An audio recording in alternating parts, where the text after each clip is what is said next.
How to start a career in finance and banking. Before we get started, make sure you subscribe to our channel. If you're on YouTube, click the alert notification button, and if you like the video, please click like and share. Welcome everybody, we are Give a Grad a Go, and our mission is to help graduates find jobs that they love. So I'll give you a really quick introduction to who we are and what we do for those that don't already know.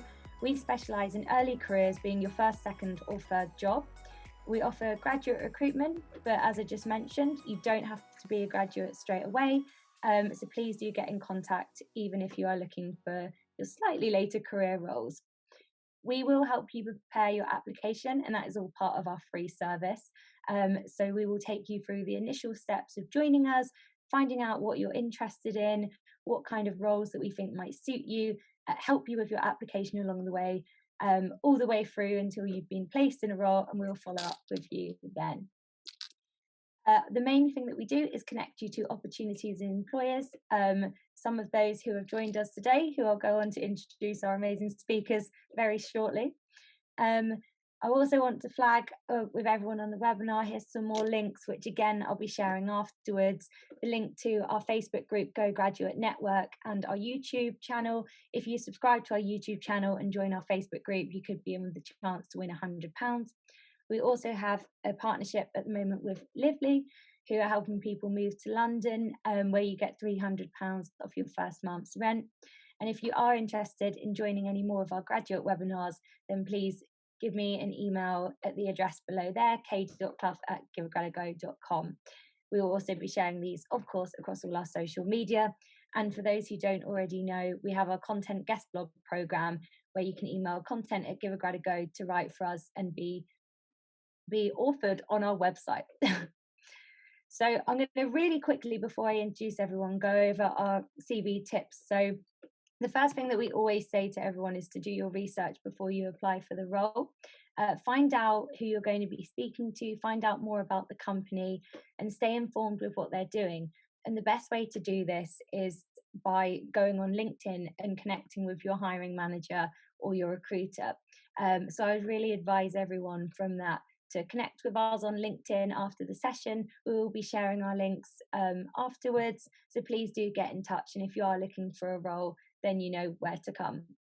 And again, for those that have just joined, I just want to flag our Go Graduate Network competition and our YouTube channel. So before we begin, I just went to the next slide too quickly. So we will be having a Q&A section after we've introduced our main speakers. But before then, please, everyone, if you do have any questions, send them in through the Q&A function and the chat box, which we'll be using both. So if you do have any questions before the Q&A, send them in and we'll answer them after that. So without further ado, I'll introduce you to our first speaker, Samantha. Hi, thank you so much for being here. So for those who haven't met Samantha already, she is Head of Institutional Clients at Insignis. Thank you so much for being here, and I'll let you introduce to all our attendees. Thanks very much, Katie, and hello everybody that's on the webinar. So as Katie said, my name is Sam. I'm Head of Institutional Clients at Insignis. Insignis is a relatively new company. We were founded around 4 years ago as a FinTech founded by 2 ex-investment bankers. And what we do is we sit between retail and business customers and a large panel of banks, some UK banks, challenger banks, and some overseas banks with UK operations. And what the company itself does is it allows any business or individual to open an account with us here at Insignis, and that will allow them to then deposit their funds with up to 30 different banks without having to go through, the kind of trauma and the hassle of having to open up multiple bank accounts, remember all of your online logins, and having to move money around. So it's really kind of buying into that open banking market. My role at the firm is I head up our large corporate division, which is something that's relatively new. So at the moment, we do a lot of our business through intermediaries, so into IFAs, accountants, lawyers, etc. But there's a big untapped market for us in the large corporate space. So typically, companies that might be listed on the London Stock Exchange, for example. So kind of how did I get to Insignis, I guess? So I've been in banking almost 20 years. And I actually took quite a different route, I think, to pretty much everybody that's on this call, in that at 16, I decided to leave school and not go to college or university, because I absolutely had no idea what I wanted to do. And I was very fortunate that I managed to get onto a local apprenticeship scheme when I lived in Cornwall with the local authority, and got into finance by that route, and just fell in love with treasury and the whole idea of banking. So I had a brilliant boss and a mentor that was an ex-bond trader from the City of London, who very kindly taught me absolutely everything that he knew. And at that point, I decided, after 3 or 4 years of doing that and getting to the point of being treasury manager, that I wanted to move to London and I wanted to get into investment banking. So 4 weeks after I made that decision, I moved to London, and I was very lucky because I'd built up a network of people that I knew in banks, that I got a job at Barclays Capital, in their risk solutions group, which was basically looking at structured derivatives for the public sector. So it was a great opportunity. The timing couldn't have been worse because it was the start of the financial crisis. So I joined in 2007. So I basically learned 4 years of investment banking when it doesn't particularly work as well as it used to. So it was a great learning opportunity for me. And after I left there, after 4 and a bit years, I did some advisory work and then went back into banking at Metro Bank, completely opposite end of the scale from somebody like a Barclays Capital. And after 7 great years there, where I headed up their corporate treasury division, again, looking after large corporate entities and their deposits, I decided to do something slightly different in working for a FinTech, but taking up all those skills that I'd built over the years at Metro Bank. And 8 months later, I worked for a company that's 15 to 20 people. We've hired 5 graduates in the last year because we're, very actively growing. We've been very fortunate through the pandemic that we've seen a lot of growth. So we are in that hiring mode. So thanks very much, Katie, for having me here. No, thank you so much for being here. And I think it's really nice as well that you touched there on that you guys are hiring. And I think in what is a very difficult time to be looking for a job, it's great to know that there are companies that are still looking. So I hope that brings a little bit of positivity to our attendees who might be feeling demotivated on their search. And Linda, thank you so much. So time to introduce our second speaker. Linda is Head of Department for Accounting and Finance at De Montfort Uni. Thank you so much, Linda, for being here.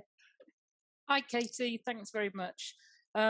Yes, as you said, I'm Head of Department for Accounting and Finance at De Montfort. In actual fact, we're one of the biggest departments in the university. So we have 70 academic staff and roughly 2,000 students at any one time, going through our undergraduate and our postgraduate programs, which we've got 14. And of those 14, 4 of them are dedicated entirely to finance, which I think reflects, or finance and banking, I should say, which I think reflects a growing interest in the field.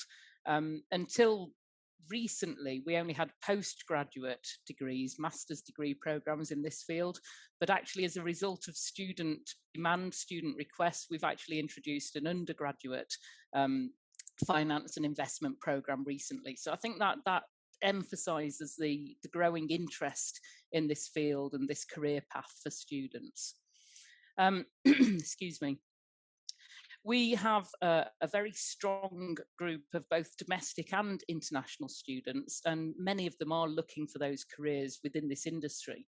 And what we try and include within our programs and within our offering to students is employability. So I think it's really important that we involve ourselves with companies such as yourself, and also talk to employers to see what they want from graduates when they're applying for these roles, so that we can provide them with the skills and experiences needed in order to be employable in those areas.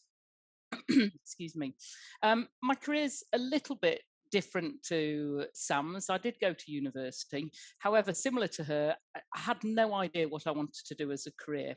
And in fact, I just studied the things which I liked and was good at. So I have a degree in maths and sport. Which may be a little bit unusual. I think there were only 5 of us studying that, so it wasn't a very popular degree programme. And on finishing university, I joined the Air Force, which would give me an opportunity to play a lot of sport, and I joined as an officer.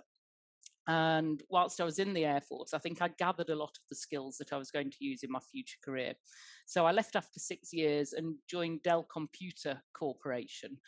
And I was undertaking my accounting studies at the time, or management accounting studies at the time, and I wanted to join them in an accounting role. But actually, similar to, I think, what many of your graduates might be going through, I found that I was getting hit with a brick wall because I didn't have experiences that they wanted. So although I was studying accounting, I'd never had an accounting role, and you get into this cycle. Luckily, they liked what they saw in me. So although they didn't offer me an accounting role, they offered me a role in project management because they felt that my Air Force skills would and my characteristic would suit that. And what that allowed me to do was move over once I'd joined the company. So I was able to prove myself to them. They sent me on development courses, and I did actually go into finance roles rather than accounting. So my preferred role moved around a lot at Dell, but my preferred role there was in corporate finance, which was an area I really enjoyed, getting involved in capital expenditure, investment appraisal, company valuations, etc. And I found that was very, very interesting, and also has been very useful for my career since. I left Dell in 2000 and moved over into the area of education, initially in professional education for accountants, and then about 10 years ago, 9-10 years ago now, into academia. And I joined Montford University as a senior lecturer 9 or 10 years ago, and have moved my way up the department to be head of department since then. Yeah, that's amazing. Thank you, Linda. I think it's so nice as well that you sort of started on a completely different career path, just doing exactly what you wanted to do. Because I'm sure many graduates here might be in the same position. Perhaps they're looking at getting into finance and banking and thinking, how am I going to do that with a degree that isn't, the generic banking and finance? So it's great to know that you don't always have to go down that straightforward route to get where you might want to be eventually. And thank you, finally, Nosheen. Thank you so much for being here as well. Nosheen is Senior Talent Executive at Marshmallow. So thank you very much, and I'll let you introduce yourself a little bit more.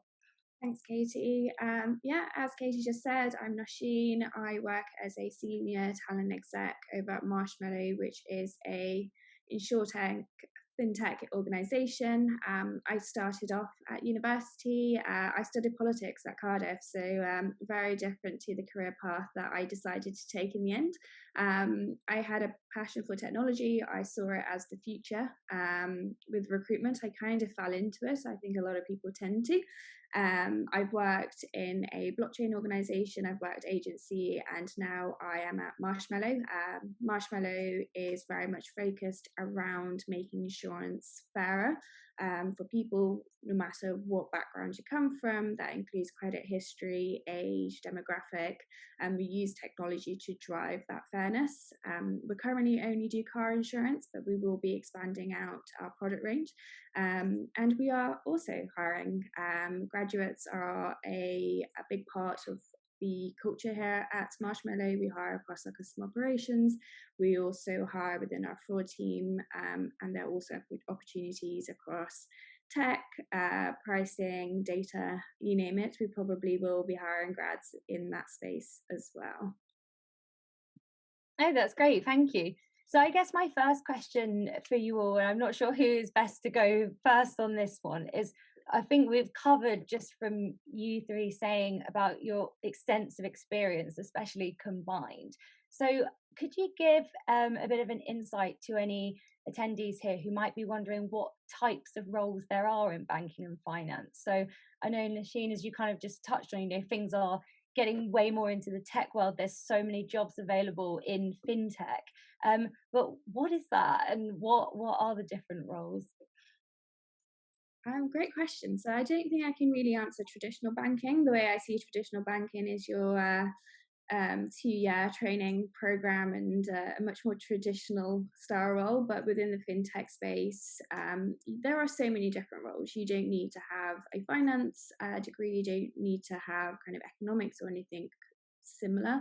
What we tend to look for are people who have a real interest in changing the status quo, really changing the way that traditional things are done, such as traditional banking. So the likes of Monzo, what they've done with traditional banking, really changing it and making it much more customer focused, and a genuine interest in actually seeing what technology can do to change people's lives for the better. So if you can really demonstrate that, we are really open to having a conversation with you.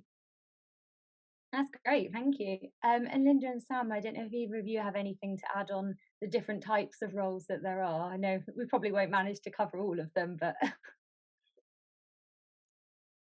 Sure, yeah. I think we have graduates or students who come in and they think that the one role they want is to be a trader.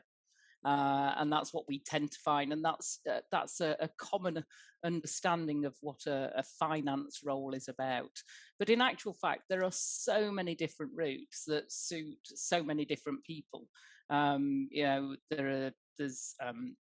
risk and compliance, for example. As you say, there's the more traditional banking, but then you've got the commercial banking versus the investment banking in there as well. There's also the corporate finance route, which is what I enjoyed, which is finance within a large industry that's not necessarily finance driven. So company valuation for mergers and acquisitions, I think, is a really interesting finance role to go down. So there are many different ones, and I think it's just a matter of finding the one that suits you as an individual. no, that's great, thank you. Sam, I don't know if you've got anything else to Yeah, add. sure. I mean, I can just touch on the three that we've hired, I guess, in the last month. And for a relatively small company, so 15 to 20 people at the moment, we've got 3 graduates that have joined us for 3 very different roles. So the graduate will be working for me is going to be in sales. So, you know, when we're allowed to go out on the road, physically going out on the road to meet clients and try and win business. So that's my 2022 plan.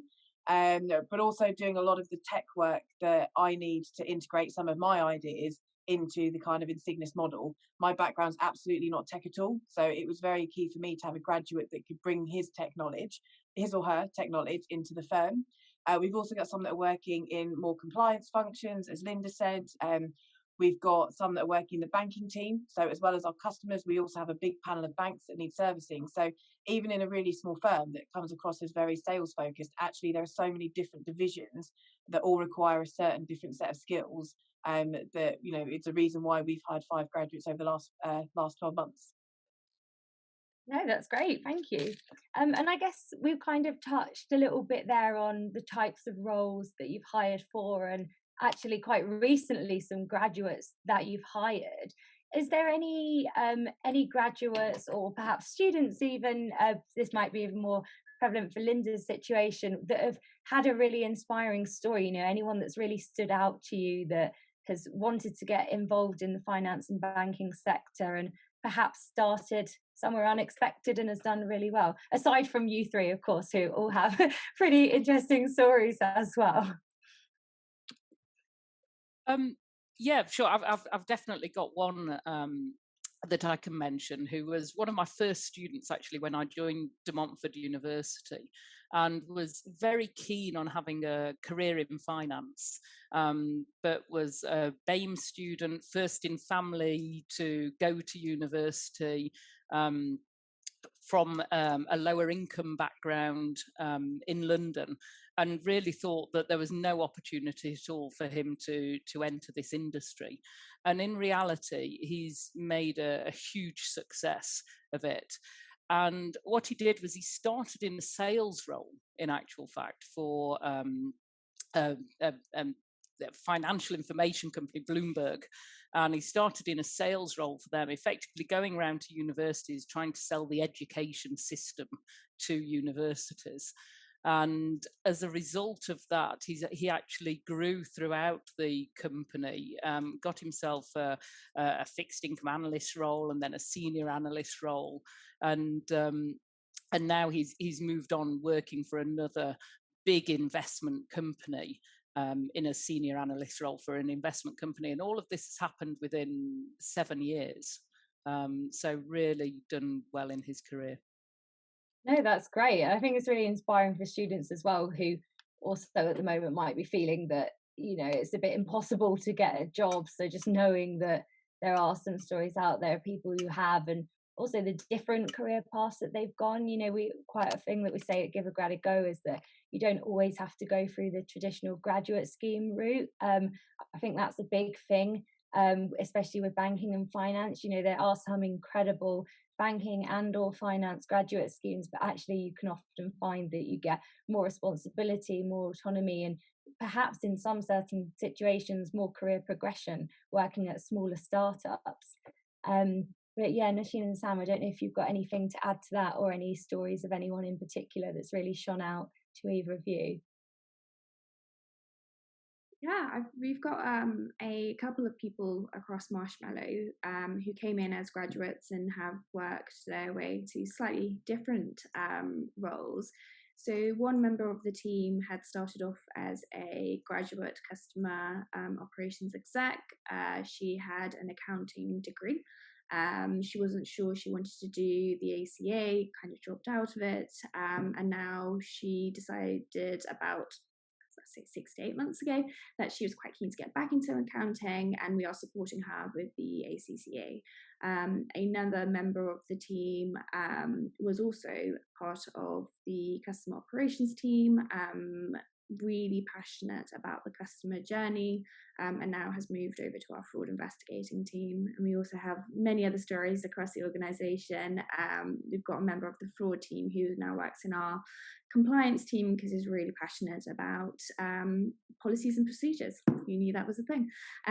But there really is the opportunity, I think, in startups, and I'm sure Sam will agree, that you can look at those slightly different roles. We don't pigeonhole you into planning out your life from the day you graduate. It's important that you try things and find your passion, and that comes from working in environments that enable you to do that.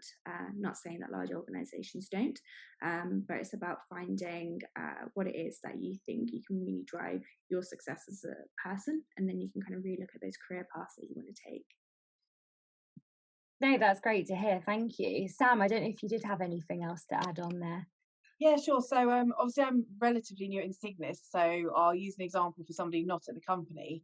But I knew somebody that did a geography degree at university, really wanted to get into banking. This was many years ago, so 2005-06. Managed to get onto a graduate scheme at one of the large UK high street banks, and having worked his way through the graduate scheme, and then into the investment bank, actually decided that whilst he loved the topic of banking and finance, the big banking culture perhaps wasn't well suited to where he wanted to go.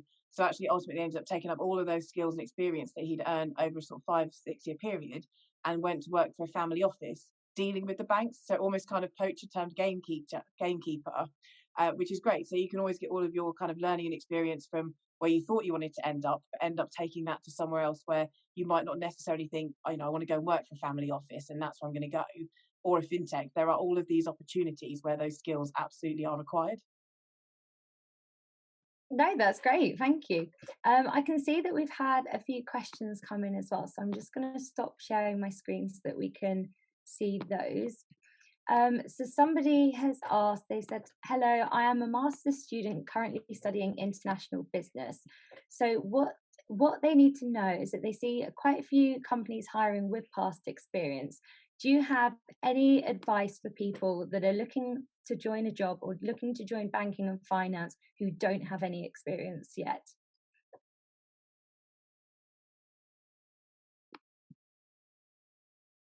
I don't mind taking this one. Cool, thank you. I would say look out for graduate opportunities. Those will be the ones that are focused for people who have newly graduated. We always put graduate in our job specs, so you can see clearly that it is for someone with no actual kind of experience in that field. The other thing I would also say is, I've actually just forgotten the question. Sorry. So it was like, any advice for someone who wants to get into banking and finance but doesn't have any experience, so maybe like a really fresh graduate? Try and get experience, try and shadow someone, try and see if anyone will enable you to kind of work with them for a couple of weeks. There's always kind of internships that companies do, so doing those will better your chances because it shows that you've got real passion and drive, you've gone out, found an internship, really try to progress and make your profile stand out from the crowd.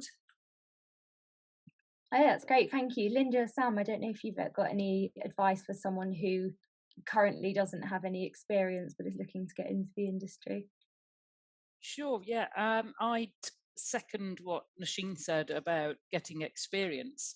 And there are companies out there that offer regular internships. So we work closely with Bloomberg at Montford University, for example, and they have internships every summer for students at all stages of their studies, or just a past finalists, for example, as well. So, and because they're over the summer, they don't interrupt in the learning cycle of university, if you like. So internships definitely a good thing. The other thing I'd say is be open to coming in a slightly different route. And I think you've already mentioned this. You know, I wanted to go into an accounting or finance route with Dell. It wasn't open to me, so I accepted the project management offer and then worked my way into the finance. And I think you've got to be open and be flexible to do that. And if you prove that you're still keen once you've been given that initial opportunity, then I think it's going to go down well. Yeah, I completely agree. Sam, I think the only thing that I'd add to Nosheen and Linda is from my recent experience of, you know, having to look through a lot of very high quality CVs, I was absolutely amazed by the quality that came through, was actually things that you can do yourself that link to the market you're interested in. So for example, one of the graduates that I've hired actually writes his own personal banking and finance blog, and does vlogs and YouTube channels, and does all these things that can help his self-development, you know, his confidence, all those sorts of things, but also shows me that he is absolutely passionate about the area he wants to get into. And there'll be no, unless it's a senior role in a fintech like ours, where you've got experience like I have in banking or my colleagues have, you'll never have the work experience to be able to get into an Insignis. So it's all the other things that you can show. You know, what other work have you done? You know, we had somebody that worked in a bakery that came in, but because they had that kind of sales patter, actually we can apply that to finance. And we're more than happy to put in all of the training and development that's needed if you've got some form of experience that we can at least link to, you know, why we think you'd fit in somewhere like where we work. No, that's really useful. Thank you. I think as well, I love the idea of, you know, writing blogs, doing vlogs, getting any kind of recording, blogging going on. And I just want to recap as well for anyone that missed it at the beginning. We do have, if you email content@giveagradago.com, you can actually get involved with our guest blog postings where you can appear on our website. So if anyone is there wanting to get involved in that pretty quickly, that's a great way to do so. Linda and Nosheen, I don't know if you've got anything to add, because this kind of leads quite nicely on to another question that we had. Someone's asked, what can they do during their studies or just after they graduate to give them more chances than other people? So I suppose, like, how could they stand out above the phenomenal amount of applications that there probably are at the moment? I'm happy to start with that if that helps, especially as I see that Patricia's now at DMU, so I can talk with experience from there as well. One thing I would say is always continue to invest in yourself, and I still do this. You know, I'm the wrong side of 50, but I'm constantly learning something new. So, for example, recently I did my investment management certificate. I'm currently doing the CC, which is the Securities and Investments examination, learning another language. And I think if you continue to invest in yourself, then actually you're going to make yourself so employable. So if a company wants someone with another language and you've been learning one, that's fantastic. If a company wants someone who's shown that they're willing to find out about the industry and you've taken the IMC exam or the CC exams or whatever, even if they're not the ones that company wants, it shows that you're willing to do that additional stuff outside of your degree. Because let's face it, everyone on your degree program is doing exactly the same as you are. So you've got to do something different if you want to stand out and be one of those that are at the top of the tree when it comes to being employable. And whilst we do everything we can on the programs, it's about doing what you can do extra. So one thing, for example, Patricia, and I see your year zero, so I don't know which program you're going on to do, but for example, we have a trading room at De Montford University, and some programs have taught classes within that trading room, some don't, but it's still open to students, all students at the university, and you can undertake, for example, the BMC, the Bloomberg examination, for free at the university.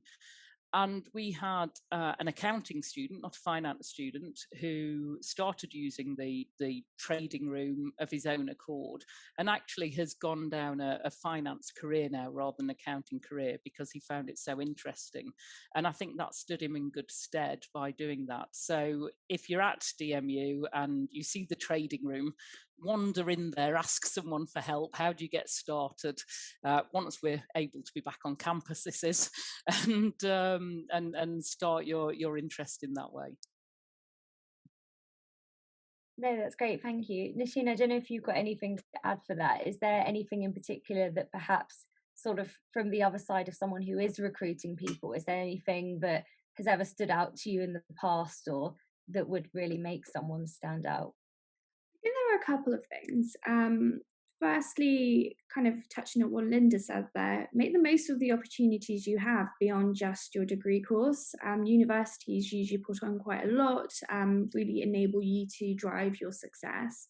When we are looking at profiles, we want to see why people really enjoy the kind of social side of things. We do look at people who do things outside of their degree, so whether that be attending webinars like this or following certain successful people that they find successful and really understanding how they have impacted their special areas such as banking and finance, and also beyond that, any wider like courses you can do free kind of courses online which are great for like sales or like marketing or anything like that can really drive your profile to look that much better than someone who's just done a degree like yourself. So what more can you do?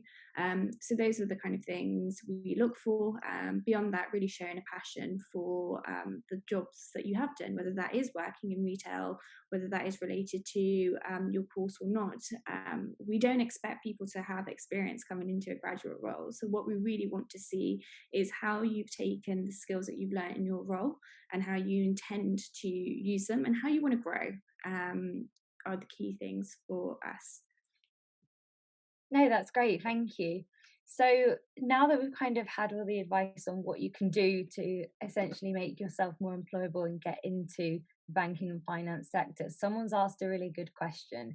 They said they graduated with a maths degree and a 2-2, but they're finding it quite difficult to find a job in finance or accountancy with little experience, as quite a lot of graduate programs only accept a 2-1 or higher. They're open to going a different route to get into that industry, but can they get any advice on job training or development? And any advice as well in that question? There's kind of two separate questions. How do you know what sector of finance would suit you best? I mean, the instant thing that comes to my head would be to get involved and try out absolutely anything that you think might be of interest. And also, if you do come to give a grad a go, for example, get involved and then speak to us and we can talk to you about what you think you might be interested in, and find out what you're good at, what your skills are, and then we can give you some advice on what roles would be most suitable for you. But I don't know if any of our speakers have anything else to add to that as well, sort of from the perspective of the employers, or Linda, in your case, university experts there. I think if you want, I'll just touch on my previous role when I worked for Metro Bank. They actually, and I think a lot of the challenger banks that don't have investment banking arms or the big high street names don't necessarily have degree requirements to join. So I think, as Linda touched on earlier, that sometimes to get to where you want to be, you might have to take a different route in that you didn't anticipate. But I would personally look at the challenger bank sector, because I think there's some really exciting opportunities, whether it's sales, tech, frontline. They typically have specialist recruitment teams that you can just pick up the phone to and talk about your experience, and then they can try and match you to whoever, what your kind of skill sets are. So just to have a look at what your skills might be able to adapt. But I think there's some certain sectors out there where degrees aren't necessarily an entry route in, but it absolutely looks, fantastic from having been through the experience of hiring recently and seeing the quality of those candidates that have those degrees, it's just incredible. So that would just be amazing. Cool, thank you. And Nosheen, Linda, I don't know if you've got anything else to add on sort of getting to know the different sectors of finance and sort of finding out what route is best for you, I suppose. Oh, sorry, Linda. Not completely, I guess. Oh, sorry, Nosheen. Not completely, I guess. Although I guess you can work out the type of person you are. So for myself, despite having been in the military, I'm not very good with rules. So for me, I wouldn't want to go into anything that was heavily compliance or rule based, for example. But being a financial analyst and being in corporate finance, now that was fantastic because you're not following strict rules. You're actually helping your organization to make decisions using financial data to help with that. So for me, that would probably be more the area that I'd be interested in rather than, for example, risk or banking that might have much more compliance. And I see with a maths degree, it might be that it's something analytical that you'd be more interested in, one of the more analytical areas of finance.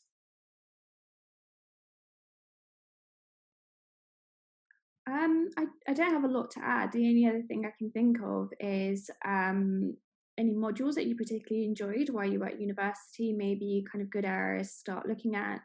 Reach out to people on LinkedIn who may have had like a similar background to you and see if they've got any advice that they may be able to share.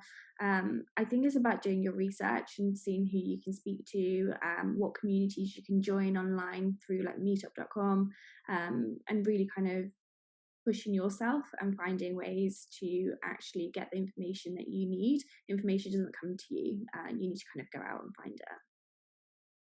No, thank you. That's such good advice. And I think sort of what Nosheen's saying there about getting on LinkedIn and doing that research yourself, that's something that, you can start doing straight away. There's no boundaries there to stop you. So after this webinar, you know what to do. And someone's asked as well, and I know we touched on a couple of names of these professional qualifications. But they said because of the current situation with it being quite hard to find a job, they thought of starting professional qualification. Firstly, great idea, great way to get some more experience. But they've asked if we all think, and open to the panel, do you think that this is a really good way to boost their CV if they want to work in finance specifically? So the professional qualification that they suggested specifically was ACCA. So I don't know if anyone's got any advice, having perhaps done those qualifications. Or I actually have a role with the ACCA, so I guess I can talk a little bit about ACCA. Perfect. The one thing I'd say if you're looking at ACCA is you're talking about 4 years of study to complete those qualifications. So unless you have a lot of exemptions from your accounting and finance degree, which you might have, in which case it might only be 1 year of study, then I think anything is a good way to boost your CV. But if you want to work specifically in finance as opposed to accounting, then it might also be worth looking at alternative qualifications as well, such as the IMC, CFA, and the CC qualifications. And I don't know if our panelists will have more to add to that. So it really depends where you want to go, because I think if you go ACCA, you might find yourself funneled into an accounting, more of an accounting route. Although there is still that option for going into finance from a more analytical perspective. The question is whether the ends justify the means, or whether you'd be better with one of the more finance-focused qualifications. No, that's great. Thank you. Sam and Nosheen, I don't know if you've got any qualifications that spring to mind that have been really beneficial, perhaps to graduates or anyone that you've employed recently that had any good qualifications that perhaps made them quite exceptional in the application process.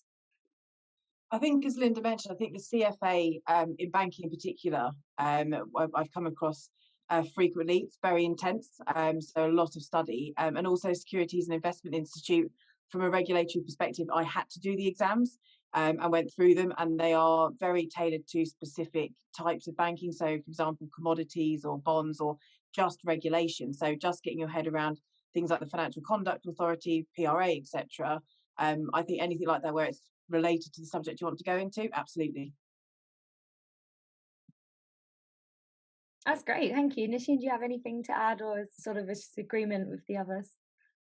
No, I think I'm in agreement with everyone else. I think the other thing is, most employers probably will support you with a qualification as part of kind of learning development.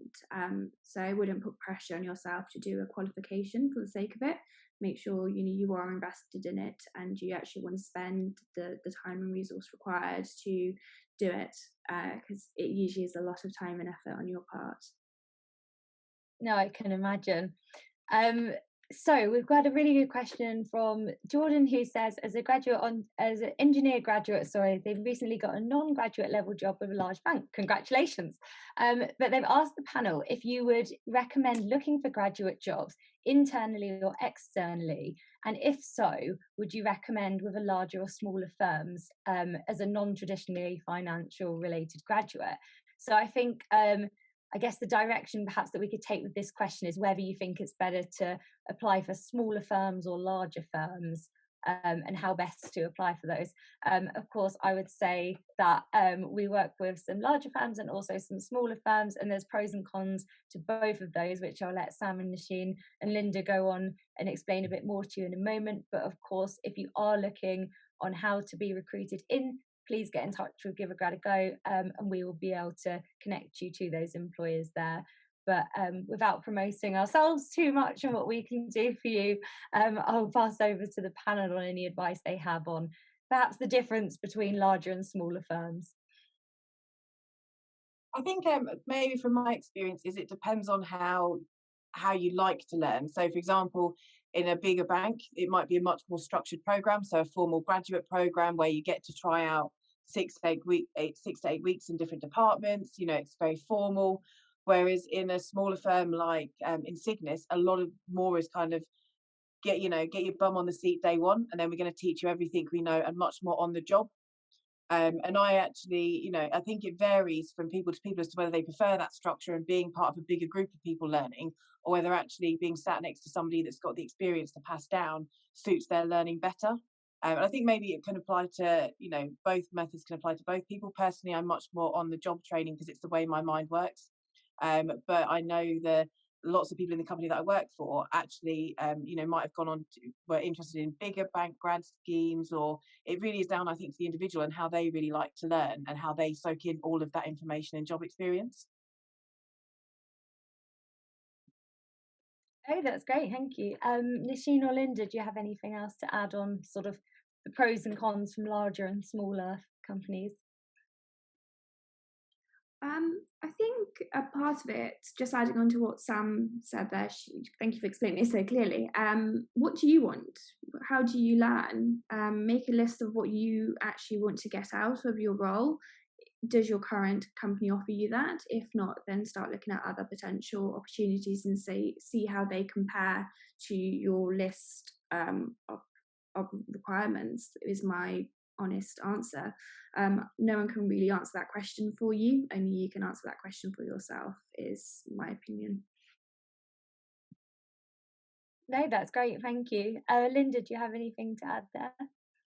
I think I would just agree with what both Sam and Nosheen have said. It's about you as an individual, whether you prefer which your preferred learning style is, and how I guess how broader an experience you want, which you're likely to get a much broader experience in a small company, or whether you want that focused experience that you might get in a large company.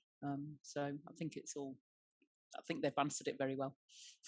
Right, no, that's perfect. Thanks, everyone. I think that sums it up really nicely, because I know quite a lot of graduates that come and work in the smaller roles that we have at Give a Grad a Go, they often have so much opportunity to get involved, with a lot, sometimes almost different parts of the business, perhaps. I know we sort of touched before on like even going in through sales, and sectors like that, which takes us very nicely to a great question from Ashley, who's asked if anyone has any advice on how to make that lateral move from one sector to another.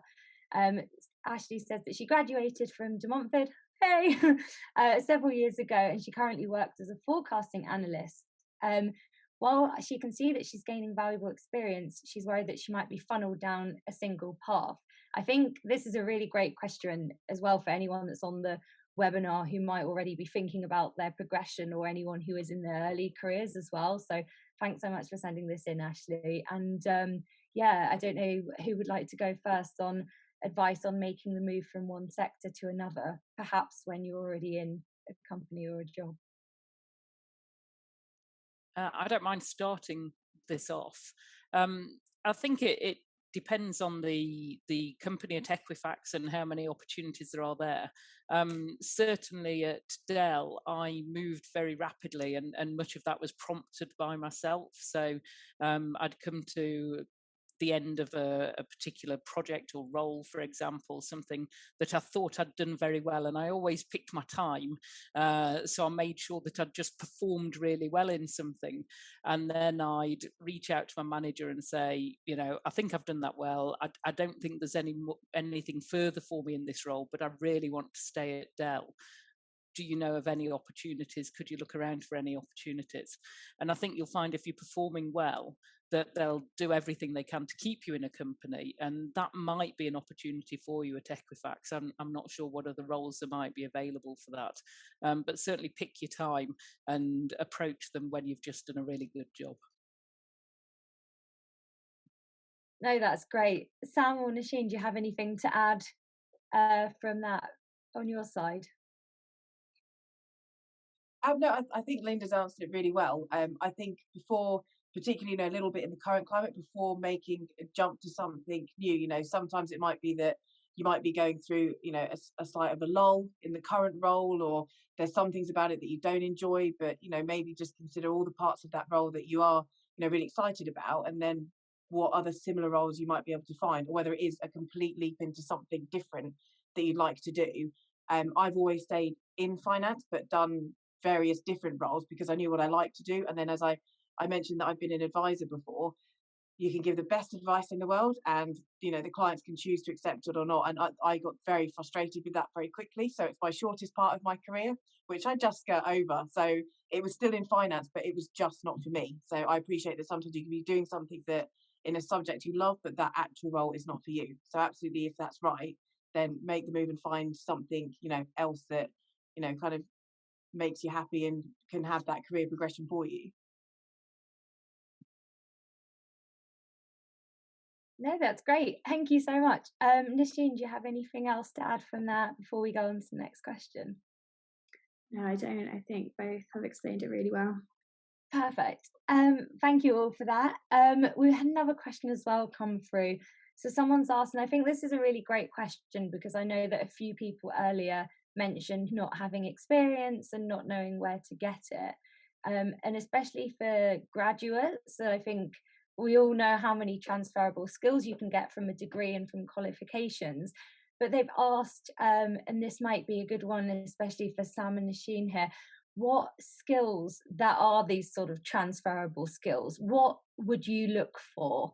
And perhaps that can be tailored to different roles in banking and finance. But I guess from your company, what transferable skills are the ones that you look out the most for? So from my perspective, it's a very hard industry to work in. So absolutely hardworking and willing to learn. And I appreciate that, particularly being a graduate, you spent the last 4, 5, 6 years just learning. But it's very different, I guess, in that environment to then starting in a job where you have no idea about the company and you have no idea about the role that you're doing, but you are expected to pick it up very quickly. So when I was looking for candidates, it was, knowledge that they'd found out themselves about us as a firm, and showing that they actually had a real passion for finance and banking, because sometimes you've clearly got the knowledge based on the degree and the education you've got, showing that passion, because it's it's long hours, it's hard work. Sometimes it can be quite relentless, particularly with the markets at the moment. So much is out of your control. You have to enjoy what you're doing.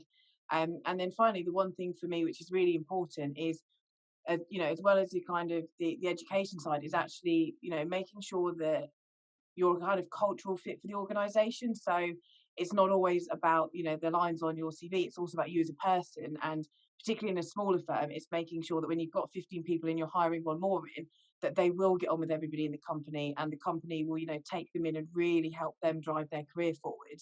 I think that that's just as important really as, you know, all of the work you've put in the last 6 years, because I wouldn't want somebody to come and work for Insignis that didn't like it or like what we do, because it can be unsettling on both sides. So I think, you know, the kind of the work ethic and the culture are really big for me. Yeah, absolutely. That's great. Thank you. Nosheen, have you got anything else to add on there for what you'd look for? Yeah, I think Sam picked up on some really key points there. And a big thing for us is you can't teach kind of engagement, enthusiasm, and real motivation for the role. You can teach skills. So why are you engaged with what we're trying to do? Why are you engaged with our mission, our values? What is it that you want to achieve at Marshmallow? Those are the type of things we're looking for in an individual, and then skills can be taught. If you have a few skills, great. Sometimes it's always useful. Transferable skills, I'd say, you know, clear communication is something that's really important. Being able to kind of really hold conversations and be able to kind of share your opinions as well, share your viewpoints are really important. And then beyond that, just show your wider learning. Like, what have you read online that interests you? We want to see your passion, we want to see your interest. We don't just want to see that you've done a degree. There's a lot of people that do degrees. Like, show your personality, which is something that is really important. And again, as Sam touched on as well, culture is important. Like, do you resonate with our culture? Are you actually going to succeed in the type of culture we have? And being a startup, scale up, as we are, there are long days sometimes, and sometimes you'll finish on time. So showing that you're aware of how a high growth environment actually works, and understanding that it isn't just kind of a 9 to 5, unfortunately, that you're willing to kind of work in that sort of environment in your career. No, that's perfect. Thank you. And I guess sort of Linda, then sort of from the other perspective of the students that you've seen perhaps at De Montfort or elsewhere, have you seen anyone that's had really great transferable skills and been successful with those? And if so, what were those skills?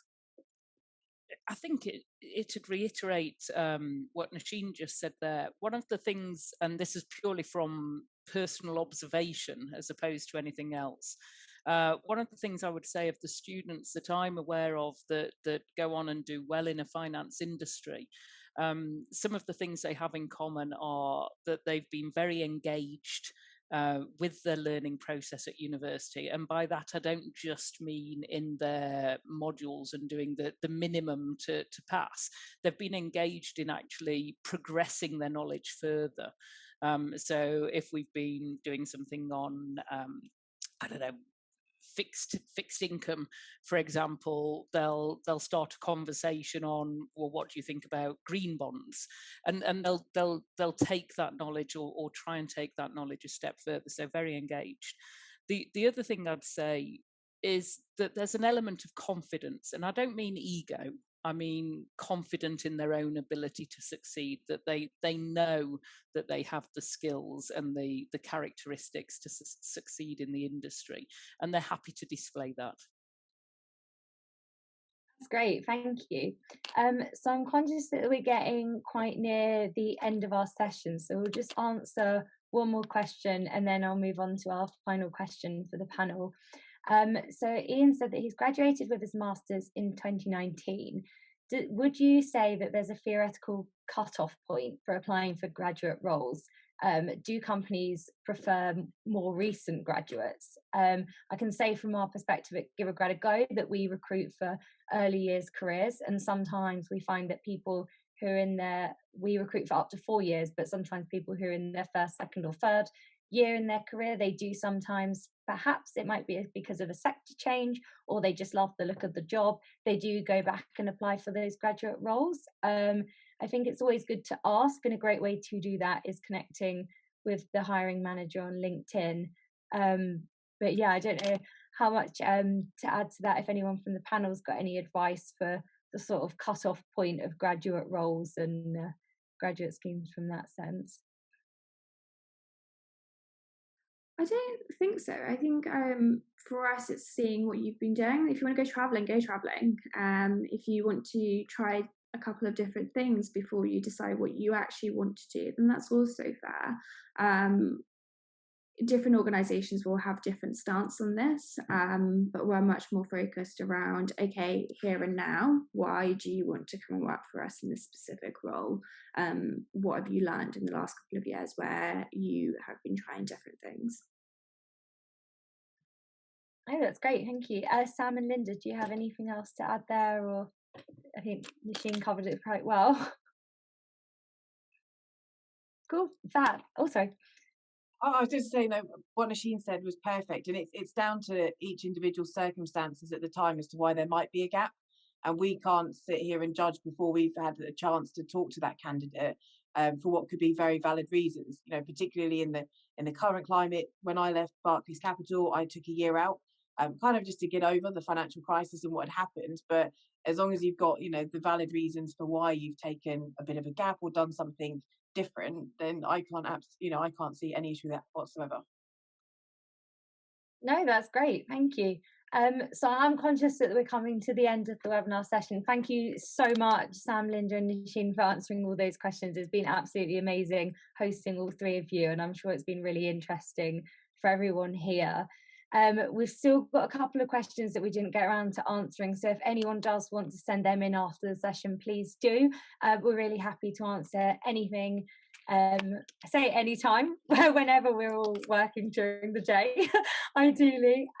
But I wanted to finish off with just one last question for each of the panel, and that's if you had one piece of advice that you would give to a graduate, student or job seeker looking to join banking and finance, what would it be? Linda, did you want to go first on this one? Oh gosh, just one piece of advice. Can I give two? Can I give two? Yeah, sure. One is be prepared to compromise, and we've already spoken about that. You know, my career path has been compromise in a number of areas, and that's when I've wanted to keep changing careers, but it's always worked out for me. And the other is to be your better self. So be yourself, but constantly strive to be better. So don't change what you are, but keep training, keep learning, keep looking, keep reading, keep investing in yourself, really. That's great, thank you. Nosheen, do you want to go next for that one? I don't really think I can top what Linda said there. My kind of piece of advice is talk to different companies, try different things, see what really resonates with you, that where you think you can really strive and be successful and really drive your own development. No one wants to be in a role that they're unhappy in, so be okay with the fact that you can have different conversations and not be sure what you want to do once you leave university or what areas that you want to specialize in. It's ridiculous for anyone to think that a graduate can plan their entire career. Like, you need to try different things in order to really understand what you're passionate about, what drives you, and what you actually want to do longer term. So don't be afraid to try. No, that's great, thank you. And Sam, finally, what would your one or main piece of advice be? Crikey, thanks for saving me till last. Sorry. So it would be on a very similar path, is just don't rule anything out. And I think sometimes we can be quite blinkered with how we, you know, what we see our future to be. And I want to work for a bank and I want to work in this role. And there are so many other ways that you can get there. Is just look at the wide opportunities. You know, we're all on LinkedIn, reach out to people. And even if it's just to talk about you know, our experience of how we've got there, or people that we might know when we're hiring, absolutely just reach out to as many people as you can do to find out what type of roles we're all doing. And particularly in the FinTech sector, it's very exciting. There's always new things cropping up. I love the fact that there's a cat that's joined us. Very timely. So yeah, just new things cropping up.